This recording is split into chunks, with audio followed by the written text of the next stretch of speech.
Tractor और motorcycle चोरी के आरोप में 2 की गिरफ्तारी। भाजपा विधायक महेश कुमठल्ली के खिलाफ किसानों का आक्रोश। गांव के लिए पर्याप्त बस सेवा नहीं प्राप्त हुई तो उग्र संघर्ष की चेतावनी। 2015 में बेलगाम शहर के कुवेंपु नगर में हुए तिहरे हत्याकांड मामले में आया हाईकोर्ट का फैसला। ट्रैक्टर और मोटरसाइकिल चोरी के आरोप में 2 की गिरफ्तारी। बेलगाम जिला एसपी लक्ष्मण निम्बर्गी और रामदुर्ग उपविभाग डीएसपी रामन गौड़ा हट्टी इनके मार्गदर्शन में सवदत्ती सीपीआई मंजुनाथ नडुविनमणि के साथ पीएसआई शिवानंद गुड़नट्टी और टीम ने जाल बिछाकर सवदत्ती तहसील के शिंदोगी ग्राम के शंकर अब्बार और महांतेश तोरगल नामी 2 आरोपियों को चोरी के 8 लाख कीमत की एक ट्रैक्टर, 3 ट्रायलर और 4 मोटरसाइकिल के साथ गिरफ्तार किया है। मामला सवदत्ती पुलिस थाने में दर्ज कर लिया गया है। मामले की छानबीन जारी है। सवदत्ती से बेलगाम एक्सप्रेस के लिए आईएम फणिबंद की रिपोर्ट। भाजपा विधायक महेश कुमठल्ली के खिलाफ किसानों का आक्रोश। बेलगाम जिले के अथनी में किसानों द्वारा एक सभा का आयोजन किया गया था। इस सभा में एमएलए महेश कुमठल्ली इन्होंने भी हिस्सा लिया था। इसी दौरान किसानों ने इनसे पूछा कि पिछले 5 सालों में क्षेत्र के लिए आपने क्या किया है। किसानों के इसी सवाल पर गर्म हुए विधायक। किसानों ने विधायक महेश कुमठल्ली को दी संघर्ष की चेतावनी।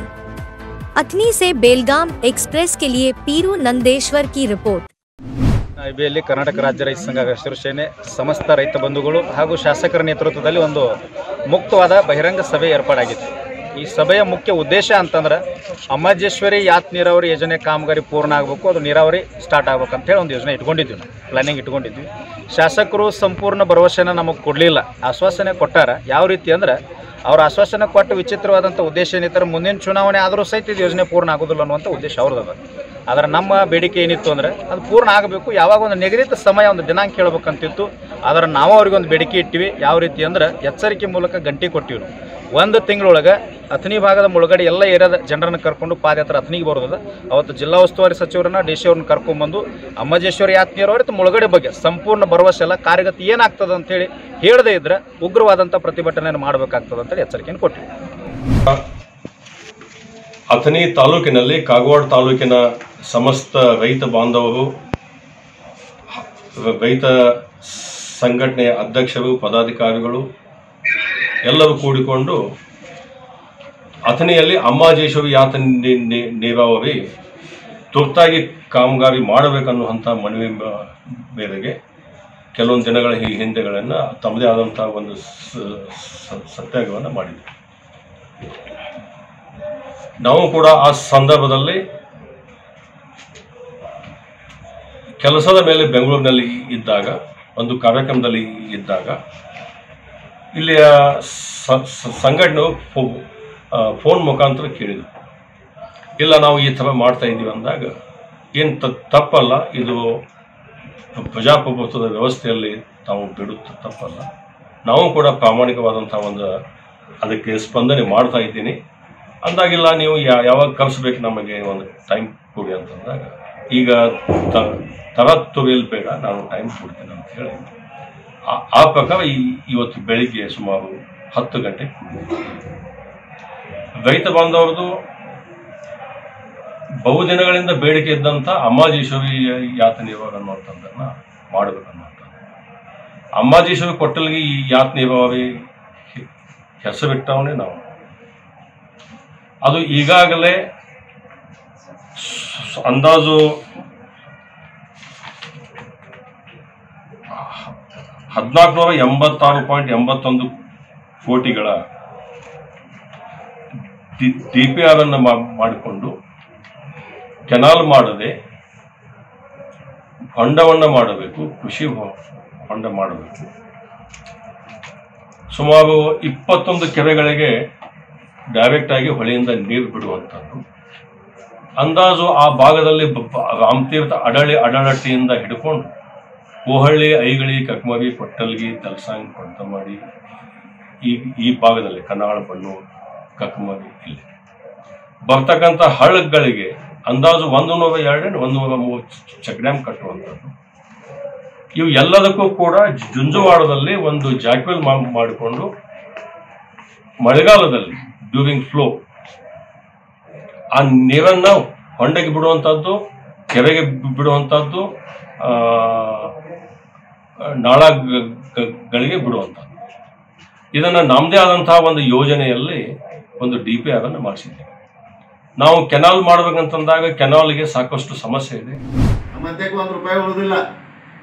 ಈಗ ಏನಾಗ್ತದೆ ಅಂದ್ರೆ 19, 21ರಾಗ ವರ್ಷ ಬರಾಗ್ತದೆ. ಹಂಗ ಇನ್ನೇನ್ರ ಇದು ಇದು ಯಾವ್ದಿದು ಜುಲೈ, ಜೂನ್, ಆಗಸ್ಟ್, ಸೆಪ್ಟೆಂಬರ್, ಅಕ್ಟೋಬರ್ದಾಗ ನಕ್ಕಿ ಮಾತು ಹೊಳಿ ಬಂತಂದ್ರೆ ಅಲ್ಲಿ ಒಟ್ಟು ವಿಷ ತಗೊಂಡು ನಾವು ಸಾಯ್ಬೇಕಾಗಿ.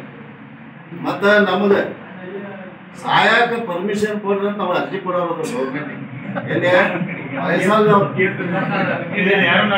ನೀರು ಬರ್ತೈತಿ. ಕೂಸ ಕುಮ್ಮಿ ಎಮ್ಮಿ ತಗೊಂಡ ಯಾವ್ದಾರ ಕಡೆ ತೀರ್ಥ ಗಂಜಿ ಕೇಂದ್ರದಾಗೋ ಅಥವಾ ಮಂಡ್ಯಾಗ ಹೋಗಿ ಅಲ್ಲಿ ಬದುಕು ಕಟ್ಕೋಬೇಕು. ಮತ್ತೊಂದು 15 ದಿವಸ ಆದ್ಮೇಲೆ ಬರ್ಬೇಕು. ಎಷ್ಟು ಕೊಡ್ತಾರೆ ಕೊಡ್ರಿ. ವಾಟ್ರನ್ನು ಹೆಂಗ್ ಕೊಡೋದು? ಅವ್ರವ್ರಿಗೆ ಯಾರ್ಯಾರು ಇನ್ಫ್ಲೂಯೆನ್ಸ್ ಇಲ್ಲ ಅವರು 3-4 ಮನಿ ಕೊಡೋದು. गांव के लिए पर्याप्त बस सेवा नहीं प्राप्त हुई तो उग्र संघर्ष की चेतावनी। बेलहोंगल तहसील के तिगड़ी गांव के लिए पर्याप्त बस सेवा नहीं दिए जाने का आरोप लगाते हुए कर्नाटक रक्षणा वेदिके द्वारा विरोध प्रदर्शन किया गया। संगठन के पदाधिकारियों ने इस दौरान बात करते हुए कहा कि तिगड़ी ग्राम से बेलहोंगल को आने जाने के लिए पर्याप्त बस सेवा नहीं है। इससे छात्र छात्राओं के साथ ग्रामीणों को भी तकलीफ का सामना करना पड़ रहा है। वक्त पर बस न रहने के वजह से बच्चों को स्कूल कॉलेज पहुंचने में दिक्कत पेश आ रही है, जिसका असर सीधे तौर पर इनके पढ़ाई पर हो रहा है। इन्होंने कहा कि सार्वजनिकों को हो रही इस दिक्कत के बारे में संबंधित अधिकारियों को ज्ञापन देने के बाद भी इस पर इन्होंने गौर नहीं किया है। बेलहोंगल डिपो मैनेजर को इन्होंने ज्ञापन देते हुए कहा कि हमारी इस समस्या का जल्द से जल्द हल निकाला नहीं गया तो आने वाले दिनों में हमें अपने हक के लिए उग्र संघर्ष करना पड़ेगा। ವಾಹನ ಯಾವುದು ಅಂತ ಬಸ್ ಚಾಲಕರು ಇದ್ದಾರೋ ಬರೇ ಶಾಲಾ ಮಕ್ಕಳಿಗೆ ತಗೊಳ್ಳೋದಿಲ್ಲ ಸರಿಯಾಗಿ. ಕಂಡಕ್ಟರ್ ಡ್ರೈವರ್ಗಳು ಯಾಕೆ ತಗೊಳ್ಳೋದಿಲ್ಲ ಅದನ್ನ ಹೇಳ್ರಲ್ಲ ಸರ್. ಅದು ಯಾಕೆ ತಗೊಳ್ಳೋದಿಲ್ಲ? ಯಾವ ಗಾಡಿ ತಗೊಳ್ಳೋದಲ್ರಿ ಆ ಗಾಡಿ ನಂಬರ್ ನಮಗೆ ಕಂಪ್ಲೇಂಟ್. ಪ್ರತಿಯೊಂದು ಗಾಡಿ ಎಲ್ಲ ಶಾಲಾ ಮಕ್ಕಳಿಗೆ ಪೈಲ ತಗೋಬೇಕು. ಪ್ರತಿಯೊಂದು ಗಾಡಿ ಶಾಲಾ ಮಕ್ಕಳಿಗೆ ಪೈಲ ತಗೊಳ್ಬೇಕು. ಆ ಗಾಡಿಗೆ ಪರ್ಮಿಷನ್ ಇಲ್ಲ, ಈ ಗಾಡಿಗೆ ಪರ್ಮಿಷನ್ ಇಲ್ಲ. ಇವ್ ಪಾಪ ಶಾಲಿ ಕಲಿಬೇಕಂದ್ರೆ ಏನ್ ಮಾಡ್ಬೇಕು? ಅವ್ರು ಬಸ್ನಾಗ ಬರೇ ಟಿಕೆಟ್ ಯಾರಿದ್ದಾರನ ಅವ್ರನ್ನ ಅಷ್ಟ ನೋಡ್ಕೊಂಡ್ ತಗೊಳ್ಳೋದು. ಆಮೇಲೆ ಪಾಪ ಇವ್ ಶಾಲಿಗೆ ಹೋಗೋರು ಹುಡುಗರನ್ನ ತಗೊಳ್ಳೋದಿಲ್ಲ ಅಂದ್ರ ಅವ್ರ ಏನ್ ಮಾಡ್ಬೇಕು? ಟೈಮ್ ಪ್ರಕಾರಕ್ಕೆ ಅವ್ರಿಗೆ ಶಾಲಿಗೆ ಬರೋದು ಬಸ್ ಇರುದಿಲ್ಲ. ಟೈಮ್ ಮುಗಿದ ನಂತರ ಟೈಮ್ ಬಂದ್ ಲೇಟ್ ಆಗಿ ಹೋದ್ರು ಆಮೇಲೆ ಬಿಡೋದ್ರ ತೋರ್ಸ್ಬೇಡ ಇಲ್ಲಿ ಹೇಳೋ ಮಾಡ್ಬೇಕು. ಟೈಮ್ ಮುಗಿದ ನಂತರ ಅವ್ರು ಶಾಲಿ ಬಿಟ್ಟ ನಂತರ ಮನೆಗೆ ಲಘು ಅವ್ರು ಹೋಗ್ಬೇಕಂದ್ರೆ ಬೆಳಿಗ್ಗೆ ಲಘು ಬಂದಿರ್ತಾರ. ಪಾಪ ಊಟದ್ದು ಇರುದಿಲ್ಲ.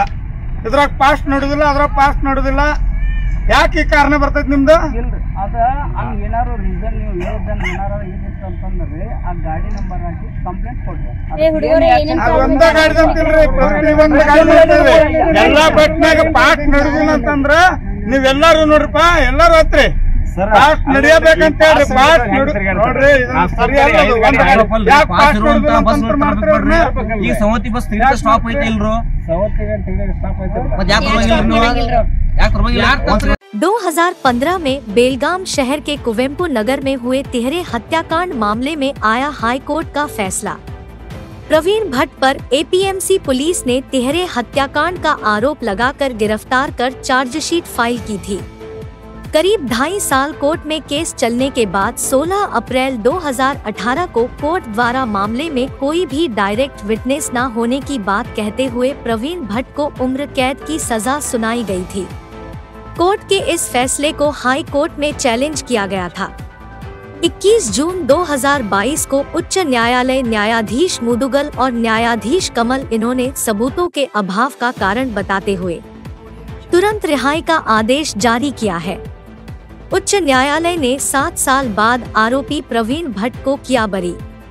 कोर्ट ने 6 दिन में प्रवीण भट्ट को रिहा करने का आदेश जारी किया है। आरोपी के वकील अशोक करोशी इन्होंने मीडिया से बात कर ये जानकारी साझा की है।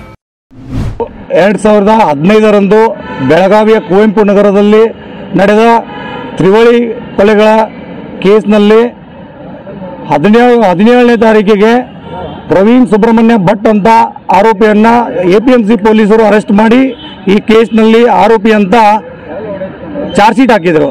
ಆ ಚಾರ್ಜ್ ಶೀಟ್ ಹಾಕಿ ಅದು 2ನೇ ಅಧಿಕಾರ ಜಿಲ್ಲಾ ನ್ಯಾಯಾಲಯ ಬೆಳಗಾವಿಯ ಅವರ ಮುಂದೆ ಕನಿಷ್ಠ 2.5 ವರ್ಷಗಳ ಕಾಲ ಕೇಸ್ ನಡೆಯಿತು। ಆ ಕೇಸಿನ ಆರೋಪಿ ಪರ ವಕೀಲರಾಗಿ ನಾವು ಆ ಕೇಸನ್ನು ಸುಮಾರು 2.5 ವರ್ಷಗಳ ಕಾಲ ನಡೆಸಿದ್ವಿ। 2.5 ವರ್ಷಗಳ ಕಾಲದಲ್ಲಿ ಪ್ರಾಸಿಕ್ಯೂಷನ್ ಸೈಡ್ದಿಂದ ಸುಮಾರು 25ರಿಂದ 30 ಸಾಕ್ಷಿಗಳನ್ನು ಮಾಡಿದ್ರು। 25-30 ಸಾಕ್ಷಿಗಳ ಮಾಡಿದ ಮೇಲೆ ಮಾನ್ಯ ನ್ಯಾಯಾಲಯ ಯಾವುದೇ ಥರದಂಥ ಡೈರೆಕ್ಟ್ ವಿಟ್ನೆಸ್ ಇರಲಿಲ್ಲ, ಐ ವಿಟ್ನೆಸ್ಸು ಇರಲಿಲ್ಲ, ಆದರೆ ಸಾಂದರ್ಭಿಕ ಸಾಕ್ಷಿ ಇದೆ ಅಂತ 16/4/2018 ಜೀವಾವಧಿ ಶಿಕ್ಷೆ ವಿಧಿಸಿ ಆರೋಪಿಗೆ ಘೋಷಣೆ ಮಾಡಿತ್ತು, ಆದೇಶ ಹೊರಡಿಸಿತ್ತು। ಅದನ್ನು ಮಾನ್ಯ ನ್ಯಾಯಾಲಯ ಕರ್ನಾಟಕ ಹೈಕೋರ್ಟಿಗೆ ಅಪೀಲ್ ಮಾಡಲಾಗಿತ್ತು। ಅದು 21/6/2022 ಮಾನ್ಯ ನ್ಯಾಯಮೂರ್ತಿ ಮುದುಗಲ್ ಮೇಡಮ್ ಮತ್ತು ನ್ಯಾಯಮೂರ್ತಿ ಕಮಲ್ ಅವರ ಡಿವಿಷನ್ ಬೆಂಚ್ ಮುಂದೆ ಬಂದು ಅವರು ಈ ಸಾಂದರ್ಭಿಕ ಸಾಕ್ಷಿಗಳು ಚೈನ್ ಲಿಂಕ್ ಆಗಿಲ್ಲ, ಯಾವುದೇ ಥರದಿಂದ ಕೂಡಿಲ್ಲ ಅಂತೇಳಿ, ಯಾವುದೇ ಥರದ ಸಾಕ್ಷಿಗಳು ಆರೋಪಿ ವಿರುದ್ಧವಾಗಿ ಇಲ್ಲ ಅಂತ ಹೇಳಿ ಆದೇಶ ಹೊರಡಿಸಿ ತಕ್ಷಣ ಬಿಡುಗಡೆ ಮಾಡಬೇಕಂತ 21ನೇ ತಾರೀಕಿಗೆ ಆದೇಶ ಹೊರಡಿಸಿದರು। ಆ ರಾತ್ರಿ 8 ಗಂಟೆ ಸುಮಾರಿಗೆ ಸುಮಾರು 7 ವರ್ಷಗಳ ನಂತರ ಪ್ರವೀಣ್ ಸುಬ್ರಹ್ಮಣ್ಯಂ ಭಟ್ ಆರೋಪಿಯನ್ನು ಇಂಡಲ್ಗ ಜೈಲಿನಿಂದ ಬಿಡುಗಡೆ ಮಾಡಲಾಯಿತು।